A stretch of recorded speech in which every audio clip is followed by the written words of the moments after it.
যার কারণে পশ্চিমবঙ্গ তৈরি হয়েছে, যার কারণে ওখানে দাঁড়িয়ে আমরা নিজেদের ভারতীয় বলে পরিচয় দিতে পারছি। যিনি ভারতীয় সংবিধানের জন্য প্রথম শহীদ হয়েছেন, যিনি সারা ভারতবর্ষকে একই সূত্রে বাঁধবার জন্য নিজের জীবনকে বিপন্ন করে প্রত্যেকের নিষেধ বাধা সত্ত্বেও কাশ্মীরে গিয়েছিলেন, যিনি পাকিস্তানকে ভাগ করবার সামর্থ্য দেখিয়েছিলেন, যার মৃতদেহকে 3 জায়গায় নামানোর চেষ্টা করা হয়েছিল শুধুমাত্র ভিড়কে কন্ট্রোল করবার জন্য।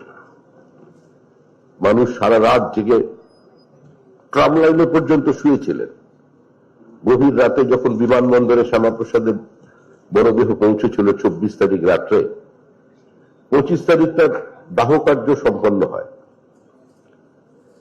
সেই জনপ্লাবন যা রবীন্দ্রনাথ ঠাকুরের পরে দেখা গিয়েছিল কলকাতায়, তা দেখেছিল শ্যামাপ্রসাদ মুখার্জির সম্পর্ক।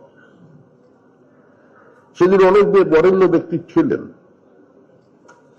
পশ্চিমবঙ্গে হিন্দু হোমল্যান্ড তৈরির জন্য, হিন্দু উদ্বাস্তুদের পাশে দাঁড়ানোর জন্য, বা আমাদের সংস্কৃতির ওপরেও যারা নিরন্তর নিরবিচ্ছিন্ন আঘাত নিয়ে আসছিল ব্রিটিশের সহযোগিতায়, তাদের পাশে দাঁড়ানোর জন্য ভারত সেবাশ্রম সংঘের প্রতিষ্ঠাতা স্বামী প্রণবানন্দ কিন্তু তার ত্রিশূল শ্যামাপ্রসাদ মুখার্জির হাতে তুলে দিয়েছিলেন।